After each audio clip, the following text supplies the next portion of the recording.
Right, welcome everybody. I see that everybody's wearing their headphones. Everybody had a wonderful, beautiful lunch. I heard beautiful music from behind a curtain, so I know you are both fed and entertained. And ready for this all-important discussion today in this breakout session at the Malmö International Forum on combating anti-Semitism and hate speech on social media, where so many of our conversations take place today. And speaking of social media and online, we have participants in a digital audience. They will be able to join us and stream this session as well. There is a white button on the screen, I am told, that you must click. And if you'd like to also submit some of your questions or say hello to some of the on-site participants, this is the way to do it. I'm addressing you on this camera. Now, the features and the structure of this breakout session, we will have 8 participants. They have prepared speeches and interventions. They will be alternated by short film clips presenting pledges. In this case, we will have a pledge that will be delivered by the CEO of YouTube. There is a limited time to speak, as always. We have 3 minutes per participant, and anybody who goes beyond that will just go beyond that. I have no power to stop you, but I implore you to try to keep it short. We will start the session with an intervention by our expert, who is the European Commission Coordinator on Combating Anti-Semitism, Katharina von Schnurbein, who will be giving our introductory speech to this breakout session. So I give the floor to you. Thank you very much. It's a pleasure to be here with you. Last week, the European Commission adopted its first ever strategy on combating anti-Semitism and fostering Jewish life. It turns around 3 pillars: preventing and combating anti-Semitism, Holocaust remembrance, education, research, and Jewish life, and security and fostering Jewish life, and all these 3 aspects to be reflected also in the European Commission's external action. There are many actions in these individual pillars, and in this session I will specifically focus on one aspect of the first pillar, namely on addressing anti-Semitism online. Combating illegal anti-Semitic hate speech, as well as harmful forms of anti-Semitism, and I would say also mockery about Jews, and conspiracy myths and disinformation, has been a priority of the European Commission. The internet is seen by 9 out of 10 Jews as the #1 entry door for bringing anti-Semitism to our living rooms. And in fact, Jewish people are among the most targeted of toxic language online, according to a study that we published in June this year.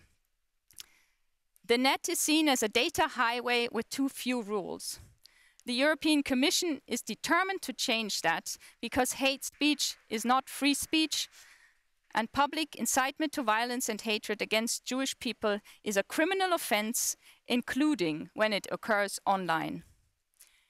During COVID, age-old anti-Semitic conspiracy myths and hatred resurfaced, not to say exploded.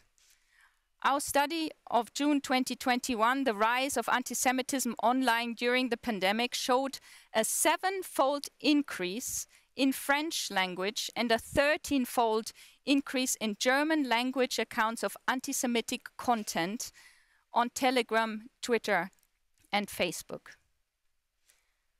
Addressing anti-Semitism and any form of hate speech or harmful speech, in our view, needs 4 ingredients. First, strong legislation. Hate speech, including Holocaust denial and trivialization, have been criminalized in the EU since 2008, and there were still quite a number of member states that had not properly transposed this legislation. We are currently enforcing this legislation through infringement procedures, and I was very pleased to hear that several member states are pledging to revise their legislation on hate speech in line with European legislation.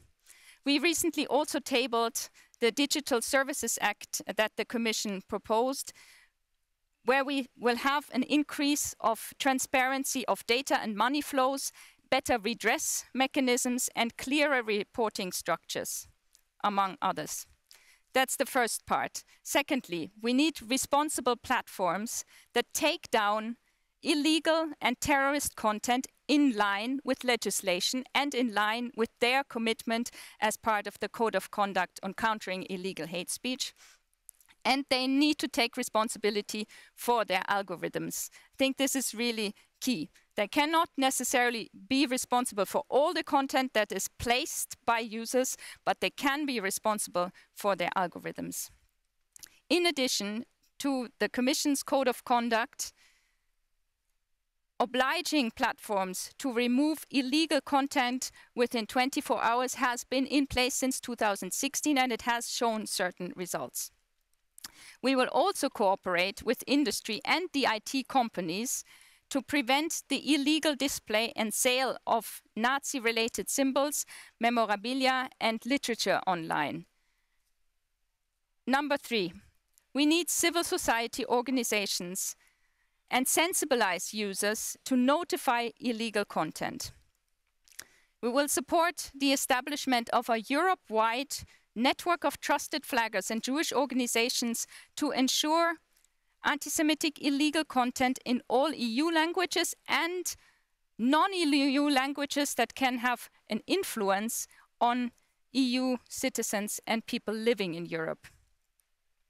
With view to the newly created European Digital Media Observatory, we will support the creation of an independent network of fact-checkers. So the trusted flaggers deal with illegal content, the fact-checkers deal with countering disinformation and developing counter-narratives, because conspiracy myths and disinformation can lead to radicalization and violence against Jewish people, as we have seen in the attack on the synagogue in Halle, where we just commemorated the 2nd anniversary a few days ago. And I would, as I pointed out beforehand, also like to flag one issue. Mockery of Jews is also hurtful. And it is something that we often do not recognize enough as being poisonous for our society. So that's why it's so important to really empower the users and the fact checkers. And number 4, what is illegal offline is also illegal online. Hate speech is criminal, and therefore there must be consequences to it. Online perpetrators must be brought to justice. Therefore, the Commission encourages member states as part of the strategy, including in cooperation with Europol, to strengthen the capacity of national law enforcement and judicial authorities to prosecute online hate speech. In closing, I would like to emphasize, while Europe can provide added value in the online sphere, because as 27 we have more weight than if every member state negotiates with platforms on their own, it's also clear that we cannot do it alone.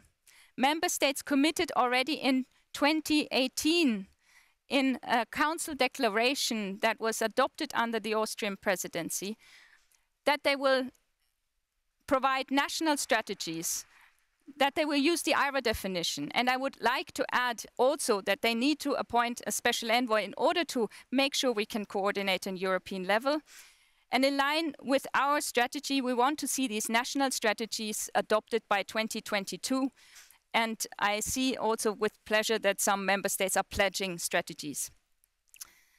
We will work closely with the upcoming Swedish IRA presidency and the EU presidency under the French and the Czech Republic to monitor progress of these national strategies, of the implementation of the pledges, and ensure that this event today really becomes a changing moment. Thank you very much. Katharina von Schnurbein, thank you very much for that.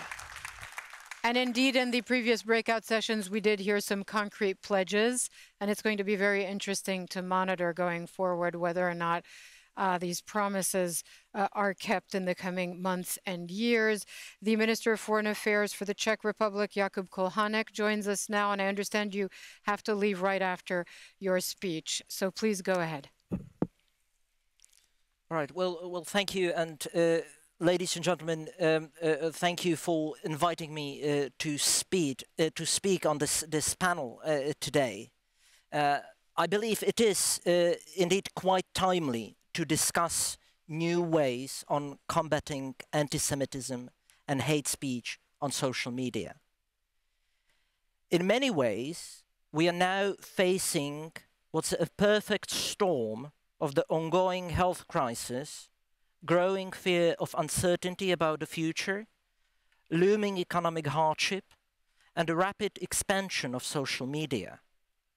I mean, all this creates fertile ground for spreading hate speech, xenophobia, and anti-Semitism. I also believe that the most insidious form of anti-Semitism fosters behind computer screens. The anonymity of the web tends to bring the worst out of us into the bright light of day. Therefore, the Czech Republic supports the creation of national strategies to combat anti-Semitism with a special focus on the internet and social media. I mean, regarding the Czech Republic, we are currently working on our new national strategy for combating anti-Semitism. This will take a form of a broad working platform for civil servants and experts to team up in developing a long-term cooperation. We intend to establish cooperation on combating anti-Semitism among the Ministry of Foreign Affairs, the Ministry of the Interior, the Ministry of Justice, the Ministry of Education, the Ministry of Culture, and the Federation of Jewish Communities. Our strategy rests on three main pillars: legislative framework, technical measures, and social activities.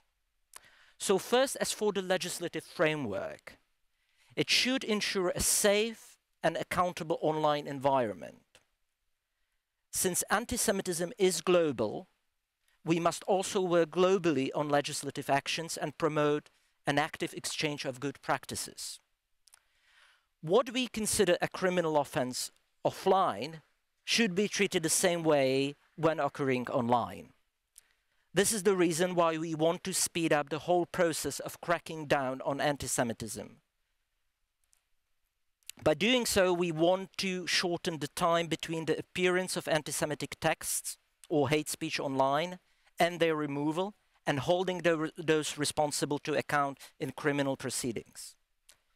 Regarding technical measures, these should establish a transparent and accountable framework for online platforms, as well as protection against manipulation and disinformation. It is necessary to support the detection of harmful content using analytical tools. For example, we use a software tool developed by the Czech-based Semantic Visions company that makes it possible to run a cross-language early warning system which can detect first signs of anti-Semitic incidents online. At the same time, we need to urge big social media players to create algorithms that stop hateful content.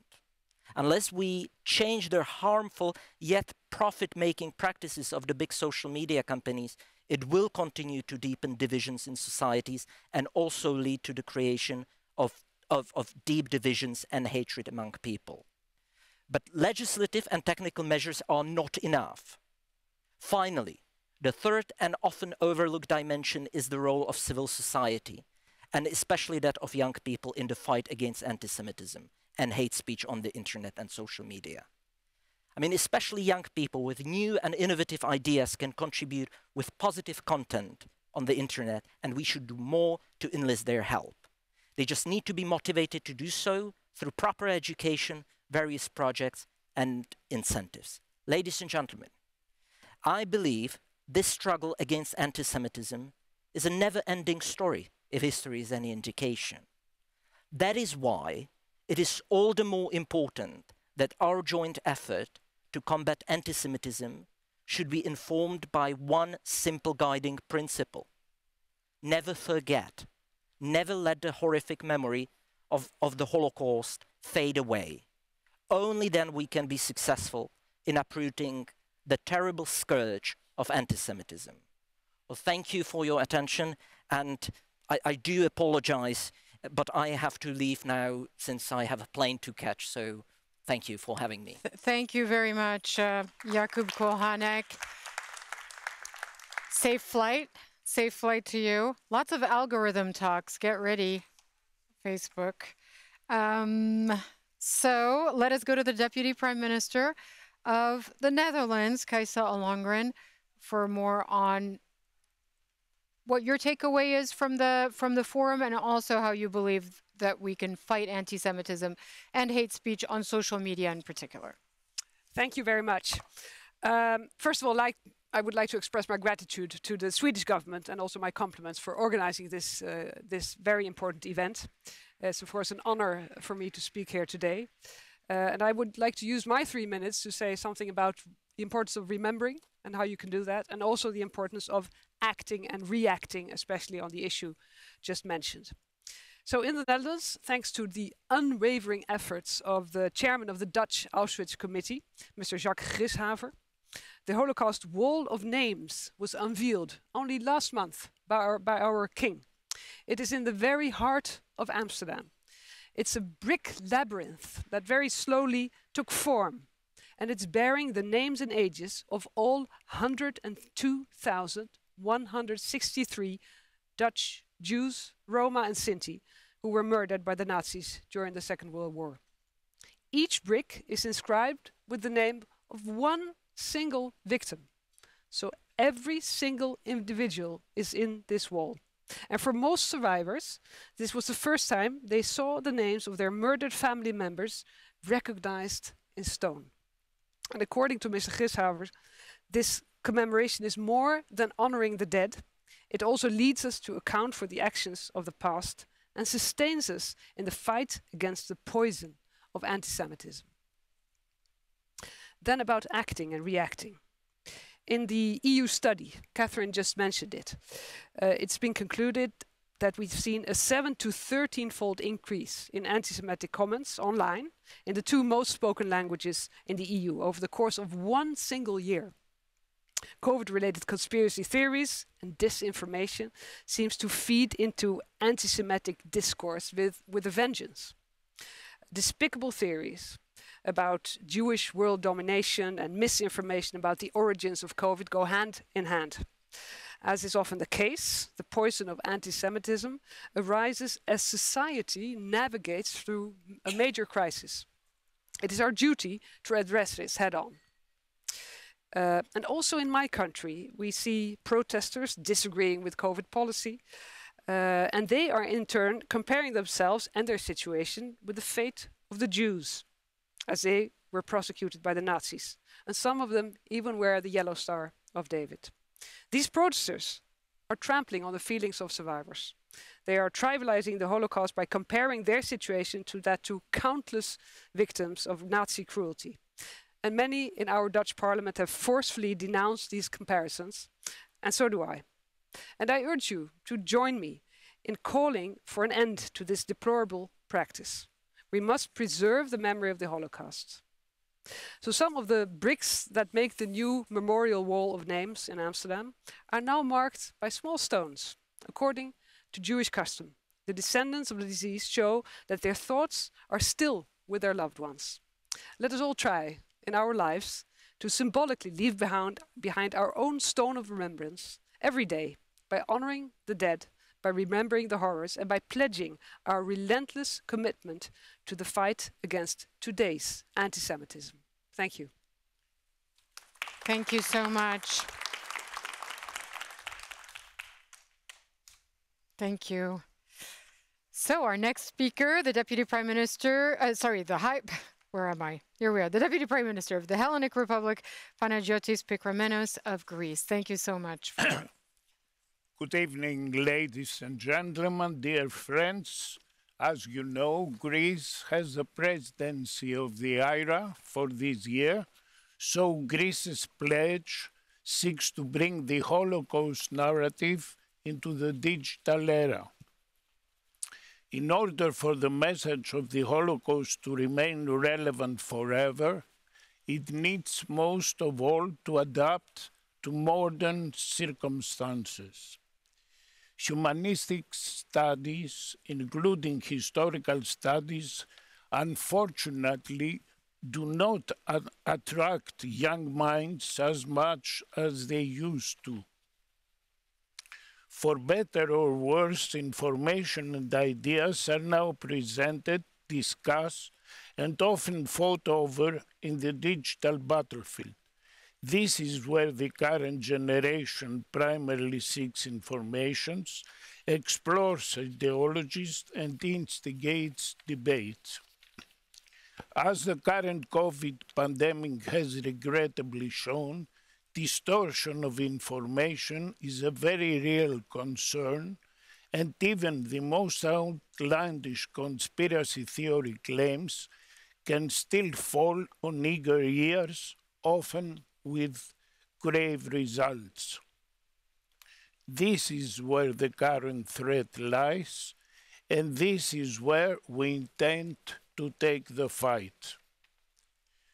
The Greek IRA presidency, in collaboration with the Greek and foreign state agencies, as well as academic institutions and industry agents, is preparing a congress with the title Combating Antisemitism, Holocaust Denial and Distortion, and Extremist Resurgences on the Digital Battlefield.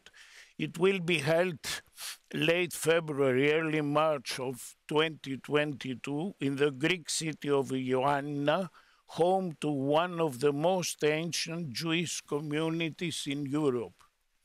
It will host 3 roundtables on anti-Semitism and other extremist phenomena on social media, on the means to detect, counter, and suppress such phenomena using leading-edge technologies, and on the legal aspects with such as balance that must be achieved between freedom of speech and the need to defend democracy against racism and discrimination.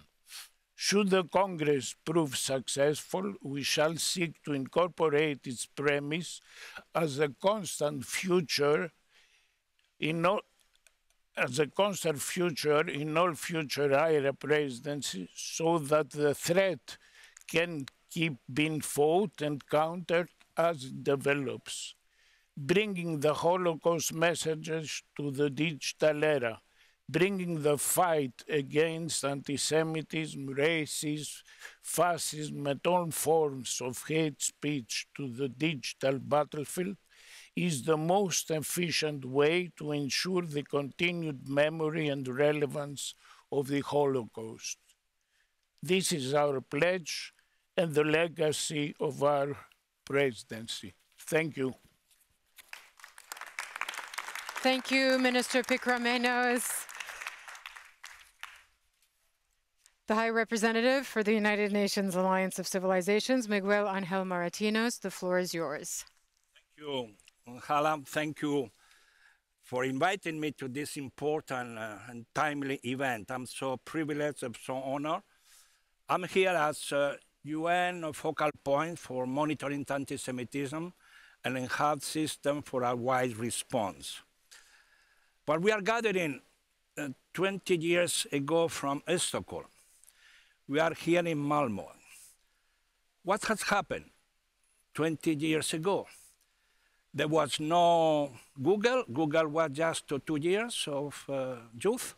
There was no Facebook. There was, of course, no TikTok. And there was the first debate about what we call globalization. But today, 20 years later, here, we are addressing social media, Google, Facebook, TikTok, and we are in a global village. We are interconnected. So these 2 factors have affected directly our adversary. They have benefit both of the new technology, these anti-Semite people, and they have benefit of this interconnected world. So if we now concentrate in social media, we'll have 3 points. There are, for some people, social media is the problem. For others, social media is the solution. Is the problem or is the solution? Well, is the problem is social media is not able to detect in a preventive manner fake news, distortion, anti-Semitism messages, and they are not able to stop it, to block it, to remove it. Social media is the problem if they are not able to really to get into this dependence of logarithm. Okay, logarithm is a mathematics. I'm not a mathematician. I'm a political and law and political science student and degree, so I don't know anything about mathematics. Are we going to depend only on logarithm?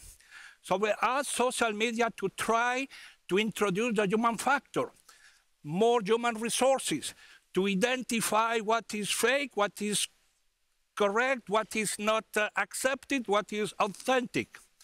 And then we have to start to use social media in a positive manner, the solution. Let's construct a new counter-narrative. Let's make it a global, interconnected, narrative in defending and fighting anti-Semitism. Let's also at the same time to prepare our youth. It's not only the media, it's not only the logistics, the technology, it's our people, how youth have to understand what is fake and what is true. So let's make program about media literacy, and the United Nations Alliance for Civilization is ready to provide with this program. So let's make social media the solution, not the problem.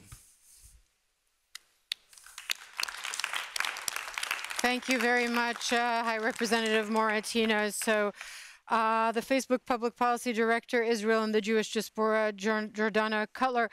Everyone talked about algorithms.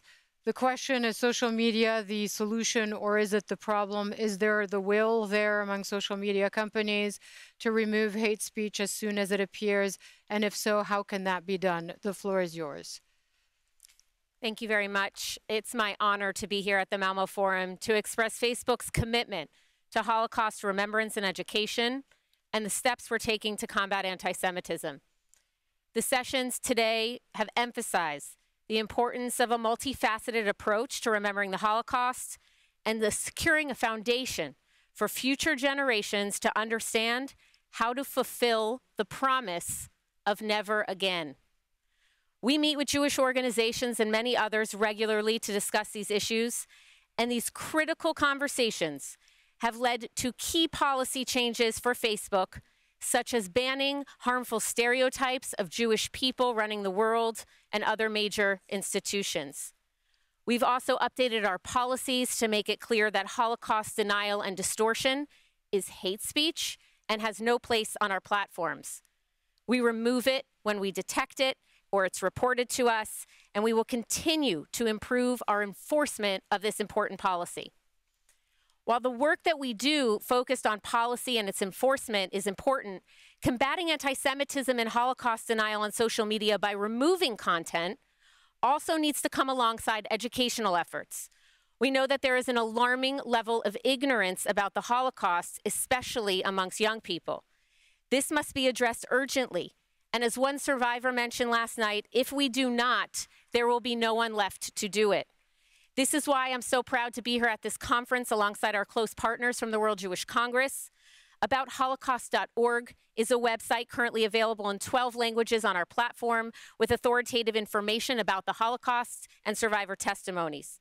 The World Jewish Congress created this website in partnership with UNESCO with the vision of touching and teaching people around the world. When we saw their website, we knew it had potential to impact people around the world, from someone who might have a deep interest in the Holocaust or someone who might have heard the word for the first time. That is not why now when people search for information about the Holocaust or Holocaust denial on Facebook, we encourage them to leave Facebook and go to AboutHolocaust.org. Imagine a person who has never even met a Jewish person engaging with this content, listening to a survivor. Imagine someone who grew up in a society where they encountered lies in their own school system about Jews, and then they click on this link and read for the first time about the genocide of 1/3 of the Jewish people. Today, we have an ability to reach people, to teach about the Holocaust, and combat anti-Semitism in ways that were not part of the past. And that is just what is happening. As Facebook's public policy director for the Jewish diaspora, I understand how much Jewish communities rely on our platforms to reach people. I've witnessed over the past year how vital our platforms and other social media companies were vital in keeping Jewish communities connected religiously, spiritually, and culturally during the pandemic. We have an opportunity here today to build new alliances, to work together in ways that we have not done before, and to be inspired by each other to create a world in which we all engage in tikkun olam, repairing the world. Thank you again for having me. Thank you, Jordana Cutler. Facebook's been in the news a lot. I'm sure you get a lot of questions when people are able to interact with you. And thank you very much for that. The Minister for Europe for Austria, Carolina Edstadler, is going to be speaking next. Please. Thank you so much, Hala, and a good afternoon to everyone. I'm very happy, and let me please say that at the beginning, that we have this physical exchange.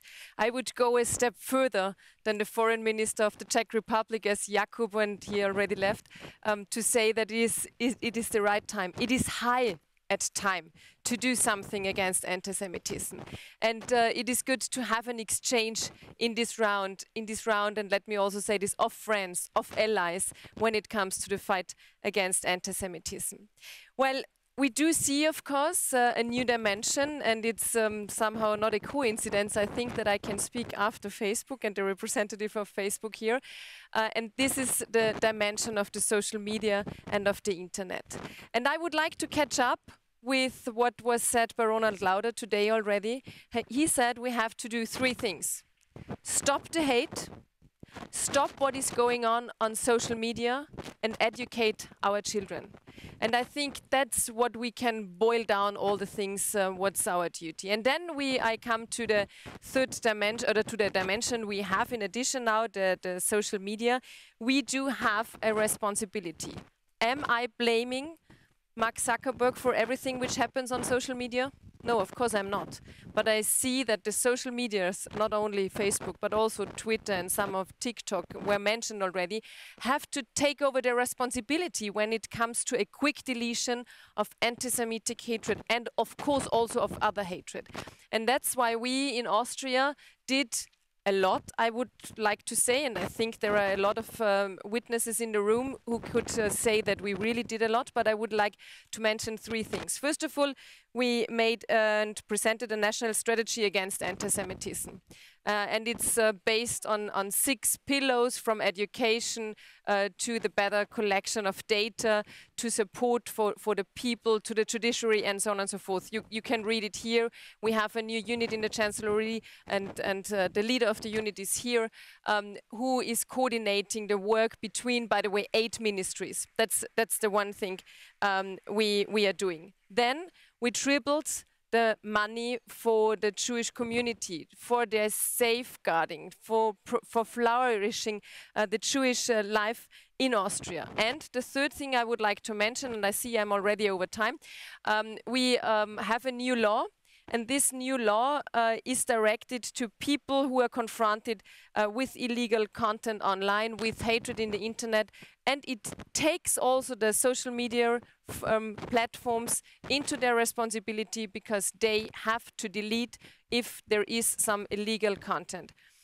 As I see the time is running out, I will stop at that point, and I'm looking forward to an in-depth discussion also with Facebook. We are in a constant discussion and an exchange, because I think that's the responsibility we do have as politicians, but also we as a society, and the dimension of internet and the social media platform is there, so let's deal with that.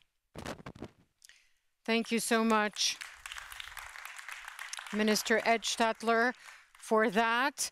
We are going to the ambassador to Germany and special envoy to the European Union and Europe, Stéphane Dion du Canada. À vous, monsieur. Merci beaucoup. Thank you so much. I would like maybe to start with asking Ira to do something for all of us. It's a call. I think we all have the same goals. We are not sure how to do it optimally, and we are trying different ways, and it would be good to learn from each other and to have a way to identify the best practices. So let me just sum up on what we all agree. I have heard that since the beginning of the day. We all agree that with social media, platforms, we need to prevent the internet from being used as a tool to incite and promote anti-Semitism, but also terrorism, violence, hatred. It's something that comes all together. We know that. We are convinced that it's a heinous shame that the COVID-19 pandemic has been used by some as a pretext to once again target the Jewish community as a scapegoat. We all agree that we cannot accept that some social platforms are propagating Holocaust distortion and denial. We are all aware that online hatred can lead to real-world physical violence. It's not only words, it's violence and victims. And we all agree that there is an indisputable need to better protect the vulnerable, empower those who are victimized, and hold perpetrators to account for the hatred they spread online. Now, what to do? I have only 1 minute, so I will only focus on one thing. Some of our countries are going toward having to our regulatory framework of the online platforms, legislation to counter online anti-Semitism and other forms of hate speech. The country where I am, Germany, they have a law of this kind since a couple of years. They just amended it recently to make it more effective. Canada will go this path. And the EU is doing it, Austria is doing it. I hear a lot of you saying that we need to do it. And then right away you have people in our country saying, be careful about freedom of expression. That's everywhere. So we need to focus on the hate speech and protect the freedom of expression. How are we doing it? Canada would like to learn from your experience since we are going to this direction. Mr. Moritinos said that be careful because online platform, the internet, is not only bad, it's also good. It's part of the solution, and it's a powerful part of the solution. So when we speak about education, of course we think about social media. If you don't go to social media, you don't have a modern education anymore. You don't reach our youth. So how to be sure that Canada, my country, and your countries will extensively use social media to further promote remembrance of the Holocaust and awareness of the corrosive dangers of anti-Semitism. As you see, Canada wants to learn from you, to show to you what we are trying to do, because we want all the same. We want to combat anti-Semitism online and offline, challenge discrimination, advocate for an internet that is open, free, and secure, and build a more inclusive and peaceful world for everyone. I'm speaking on behalf of my colleague Erwin Cutler, who is Canada's Special Envoy on preserving Holocaust remembrance and combating anti-Semitism. And Erwin always said, in the other official language of Canada, and it's my conclusion, les médias sociaux. Social media also should do their duty and preserve memory. Thank you so much, Stéphane Dion. And when we say social media and online content, it's not just Facebook, Twitter, and TikTok. It's also YouTube. And we have this pledge from the CEO of YouTube in this short film, which I'd like to show you now. Hi, everyone. I'm Susan Wojcicki, CEO of YouTube. At YouTube, we want to give everyone a voice and show them the world. And with this openness comes incredible opportunities, as well as challenges. We're always working to balance creative expression with our responsibility to protect our community from harmful content. Our pledge to the forum, to our users, and the wider online community is that we will continue to fight hate speech online through our policies, tools, and programs.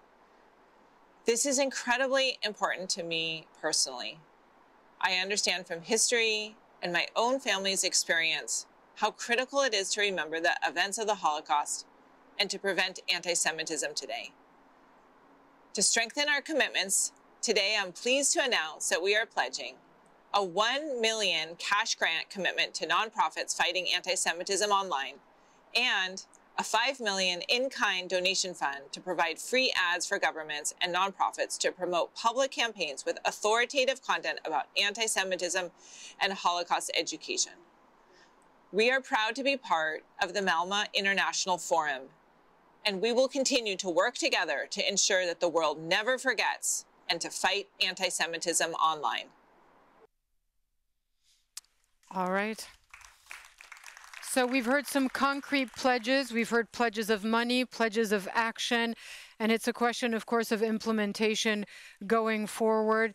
And 20 years ago, when the Stockholm Forum took place, of course, we weren't having discussions about online communication, about social media, about hate speech, about algorithms. I'm not even sure algorithms meant anything 20 years ago outside of the very specialized world of mathematics. But today, it's a term we're all very familiar with, especially when it comes to the social media companies and how they organize themselves, how they target and remove and moderate the type of hate speech, anti-Semitism, and other forms of racism online.